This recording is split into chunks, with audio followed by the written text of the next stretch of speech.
Ooh la la, what's poppin', friends? Welcome back to the channel Football Therapy with me, your host Jan, mate. As always, I hope you're doing well. I really do hope that in these uncertain, turbulent times, I've been a Chelsea fan. Of course, tomorrow's a big day for us because we play a London derby with Graham Potter returning, looking to haunt us. And also a great opportunity for Chelsea. Thus far, we've had dropped points from Champions League qualification rivals such as Aston Villa, more on those later. Who else lost? Bournemouth lost, and Newcastle. And of course, Man City could drop points later on today to Arsenal, which would be great for us, should we capitalise against West Ham. On the cusp of disaster. It is transfer deadline day tomorrow.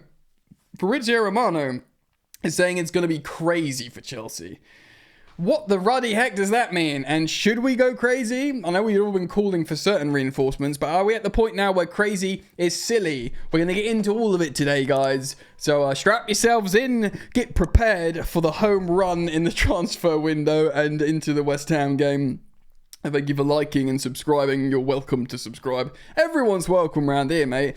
But yeah, just take a moment and listen to this. Thank goodness this video is sponsored by Surfshark, my partner, because it's a dangerous world out there, ladies and gentlemen, on the World Wide Web, the internet. And a virtual private network can be offering you so much. VPNs are great because they move your location, your internet's location, elsewhere, protecting you, offering media opportunities. And in this day and age, it's pretty much a must-have. Surfshark have so many different servers in so many different countries available to you, the user, and you can pop over to one of these servers to keep you extra protected from all the naughty people out there trying to steal your data or impersonate you or generally just do nasty internet things to you. And of course, it's awesome browsing knowing you're in private. Privacy's so important. Now you've got that safe, warm, fuzzy feeling, why don't you unlock some entertainment? You can do that with Surfshark. You may have been hamstrung previously by certain locked pieces of media, but by utilizing Surfshark in the click of a button,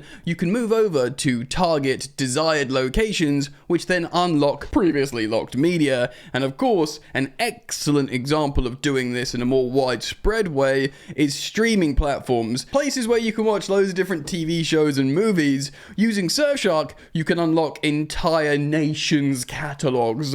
Loads of media to consume. Yum, yum, yum, yum, yum. Super affordable, super easy to use, but the best yet, when you use my link, surfshark.com/football, you get an additional 4 months free. That's right, 4 months free when you use my link, surfshark.com/football, or simply click the link in the top of the description. Go do it now. Peace. Right, go check out Surfshark. Great deal, of course. And a big thank you to them, my sponsors. Right, so guys, where are we? Okay, it's tough for Chelsea right now. Uncertainty, talent, but there's just still this sort of air of misfits, players that aren't going to make it. Really talented players, and of course they are two main ones is Nkunku and Joao Felix. Joao Felix subject to great amounts of interest over this transfer window, both from Milan and Aston Villa, even though Aston Villa have got the here we go for Marcus Rashford, which by the way is a mental story, really intriguing. I did a whole video on it on my second channel on Football Yannick, if you want to watch that, because I thought just really interesting, Rashford to Villa. But they've spent money, they're loaning him. There's an option to buy at the end of the season for 40 million quid, but apparently despite all that, Joao Felix is the dream signing for Unai Emery. The only completed transfer so far is Cesare Casadei. Well, we've got the loan from Vega to Juve, but in terms of sale, is Cesare Casadei to Torino. 15 million euro sale with a 25% sell-on clause. It's now been confirmed. He's been pictured in the kit. He's even done a little goodbye on his Instagram, which was kind of nice. He wasn't here that long. He was like, this club deserves all the success and I wish it. It's probably a good move in coming to England. He continued being important for Italy youth level. I played some first team minutes for Chelsea, had a couple of half little loans, learn English, and now his stocks rose. Napoli and other teams wanted him. in Italy, and this has probably been a good career move for him. Like, just thinking from his perspective, I don't think he regrets coming to Chelsea from the Inter Academy. Fine. And although Chelsea haven't made any money on him, it's about par. The sell-on clause, if he does go for more money, would represent good business, but we'll cross that bridge when it comes. Of course, Renato Vega's on a 6-month loan deal to Juventus. Got his first start today, playing in his preferred position at centre-back. They got a win. I looked at his Sofa score ranking. He looked alright. He did well, so hopefully that does well. We'll see what happens with Renato Vega if truly, like, you know, the situation is he wants to play with Chelsea and he just wants to just go play. I personally have the feeling on Renato Vega that he likes, again, how he's coming to Chelsea in terms of career move. I mean, look what's happened. His profile's rocketed. He's starting games for Juventus. Massive team. Chelsea's massive, of course, but he's starting for Juventus now in his preferred position, and he's looking to solidify a starting spot for the Portuguese national team. We plucked this kid out of Basel for 11 million quid. So again, another representation of a good move coming to Chelsea, even if it proves to just be fleecing and that's it, we sell him in the summer and he only plays for 6 months, a little bit in the Conference League. It's not very romantic, it's a bit unsavoury in and out, but, you know, you have these little moments. We're still a team finding ourselves, we're looking for the gems, we're looking for the players that can work, that can solidify their place, that can be undeniable players in a Chelsea starting lineup, of which there isn't many. In fact, if I could pick 3, say, or 4 players always fit, I say in form, but like we've seen good form from them, it would probably be Cole Palmer, it would probably be Moises Caicedo, it would probably be Reece James, and probably Enzo Fernandez is getting in there as well. And that's it. No one else is safe. The attackers, I know the defenders, Levi Cole's got a high ceiling, he's highly thought of. I'll maybe put Wesley Fofana in there. I think he's such a good defender. I've always said it, to the point where I've got stick from you guys. But of course, you got to be available to play. But if we are talking with fitness, I would absolutely. I think Wesley Fofana could be like the best centre back ever, personally. That's just me though. So anyway, no one's safe. We're still looking for the untouchables, 11 of them, and the transfer window is open. Now. Chelsea, hashtag aka Opportunity FC, are waiting for things to pop up. First of all, I want to speak about Axel Disasi. And again, Fabrizio Romano has been tweeting this. A lot of people were talking about Romano getting briefs from Chelsea, which is probably almost certainly true, as would David Ornstein.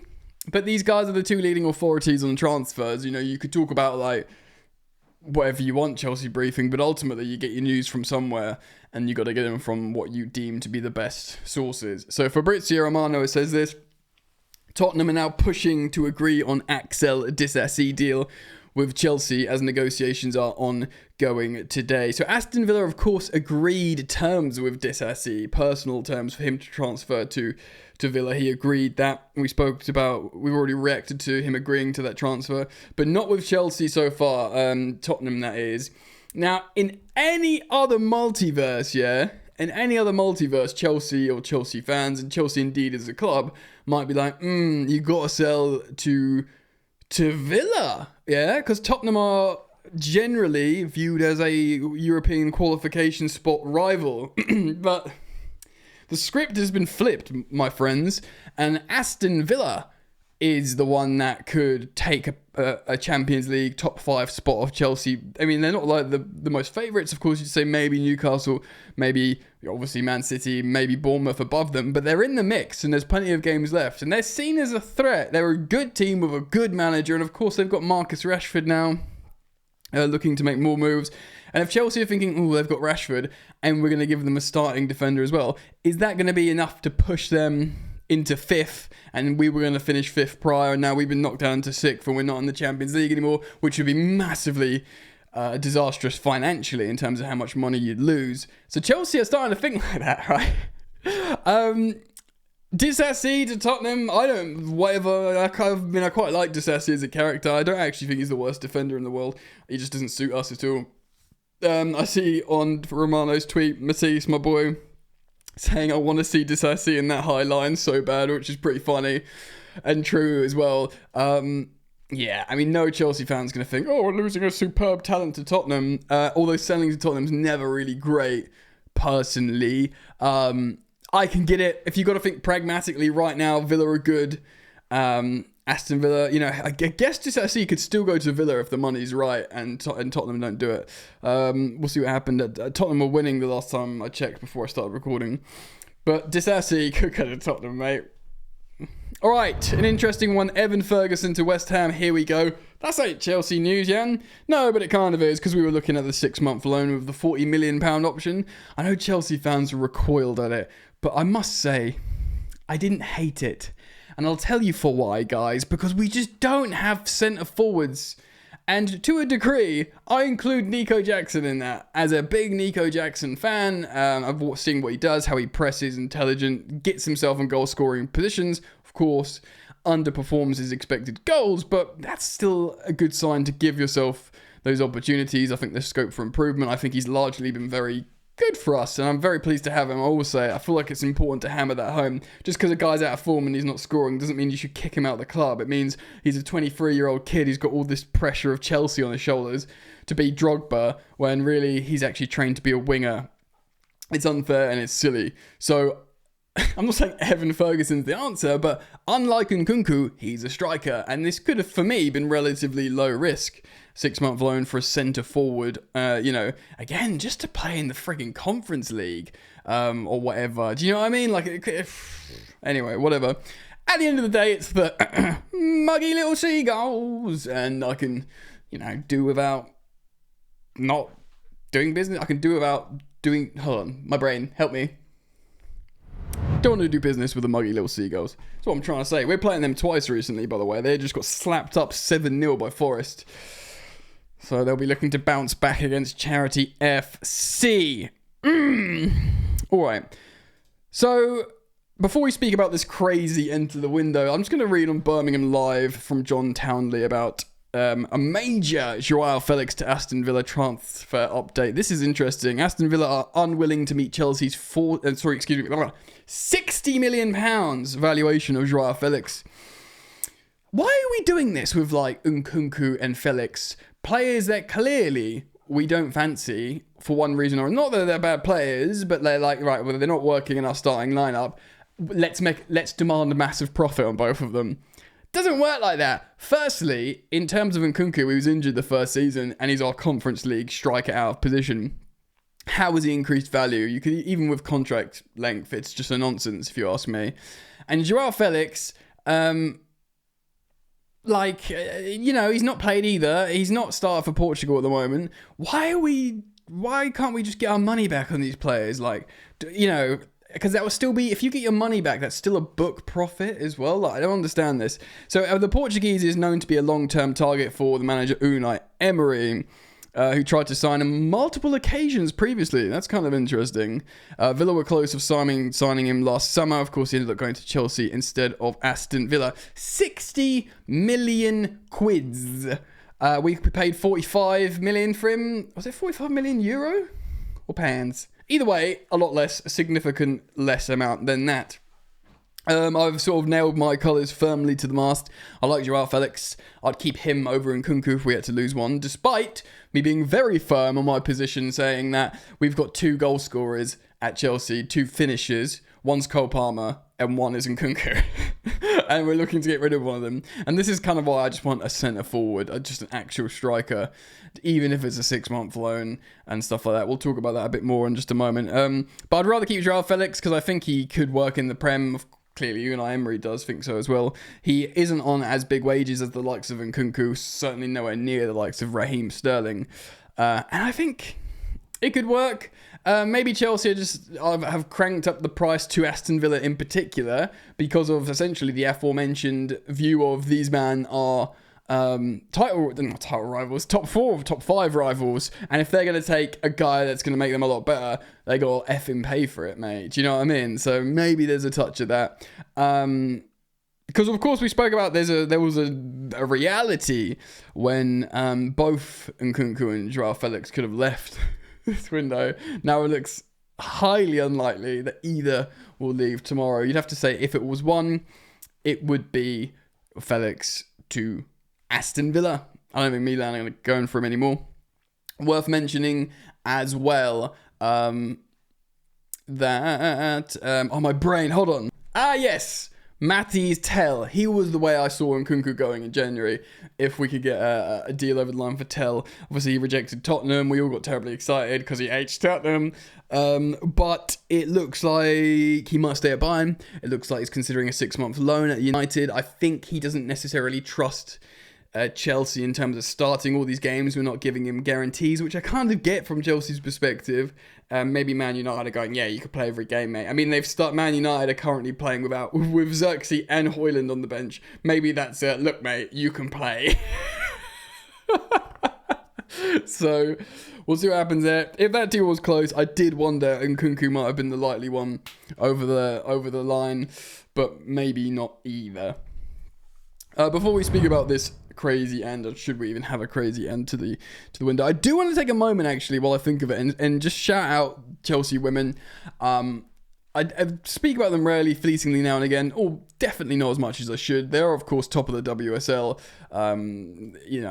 by some distance. They haven't lost yet. They've got all wins, 1 draw, no losses. Sonia Bombastor has been amazing since she's come in, and we've had it just feels so Roman Abramovich Chelsea, because we're absolutely tearing it up, really good. We're playing like the belief of the Titanic characters of a Chelsea team. And despite being unbeaten and incredible, we've just done an incredibly strong January transfer window. We've broken the record for a defender. We've brought in Walsh from Barcelona. It's just insane. It's like we're the best team ever, and we're bringing in superstars just for YOLOs. Great fun, great team, great manager, and a great show of ambition from these owners. They're doing a Roman Abramovich style with the women. I mean, they have spent loads of money on the men's team as well, but it's just good, basically, and it needs to be recognised and well done. Chelsea women, of course, it's the work of the players and the manager, but there has to be... Maybe it's because the sporting directors aren't getting all involved and messing things up, but they deserve an immense amount of credit. Well done, Chelsea women. Okay, so speaking about Romano again, he does say Chelsea are looking for a midfielder, possibly a forward, and it's going to be crazy in the final hours of Chelsea. He said Chelsea is still in the market for a midfielder, still in the market for something else. Whatever that means. And get this, exploring opportunities. Romano and the Opportunities FC back at it, mate. 2 days to go. This was earlier today. A day and a half and a bit. Depends how much work gets done in the night. Done like a burglar in the night. But yeah, lots of stuff could happen. Outs. Still, of course, we're waiting for Chilwell. Just let Chilwell go to Palace. I hope he goes to Palace. It's been a bit quiet, but I hope he just goes to Crystal Palace for 6 months and just plays football, trains with the first team. It would do him the world of good. Carney Chukwuemeka is an interesting one. Of course, Borussia Dortmund, we're looking at him, but Chelsea are not accepting any bid for Chukwuemeka with an option to buy. They are considering his pathway, salary coverage, loan fee, playing time. Chelsea trusts Carney for the future, which is crazy. Like, what? It sounds like we just wanted to sell him, but then of course we were demanding his buyout clause if anyone wanted to buy him. Like you want to buy him, mate, 40 million quid, which of course was never going to happen because he's not played football, and we would have been like doubling our money on him after he's done nothing and had an injury and all this kind of stuff. So it was like a waving people away. So maybe we are generally wanting him, but why don't you play him? This is one of those things like, what do you want him to go to Strasbourg, do what Andrew Santos did, then sell him for 40 or 50 million quid? Is that what you're thinking? Because we've got no indication, by the way, that he's going to be considered and utilised at Chelsea Football Club under this manager. A manager who, by the way, I'm backing in Enzo Maresca. And also, I mean, as a player, bro, Carney's good. He's really, really good. I know we've seen fleeting moments and then people have been like, but whatever. He's not been given a chance. It's really frustrating for him. I think he's really, really good, but I just don't understand. Much like anything with Chelsea, I don't understand. So just to bring it home, this crazy... I need to clean my glasses. That is rank. This crazy inverted commas enter the window. Do we want that? Almost certainly not. Unless, of course, It is an opportunity in the sense of a player just needs to get out the door. Like, certain clubs got a really important transfer on the line, on the phone, and they need to go. But to do it, this guy needs to go. Right, and they're like, screw it, just half the price and go. Let's let them go. It's the only way we can do it. And Chelsea, sort of, striding, go, we'll take him, on loan or whatever. Maybe that's what they're thinking. But because we need such, certain positions, like, we don't need a defender. They're going to look in the summer. We've got Trev back. Champong's decent. We're never going to get a goalkeeper in January. So you're thinking midfielder and striker. They thought about left winger as well, or a hybrid player like Tell. He probably would have been quite good, but their stories change them.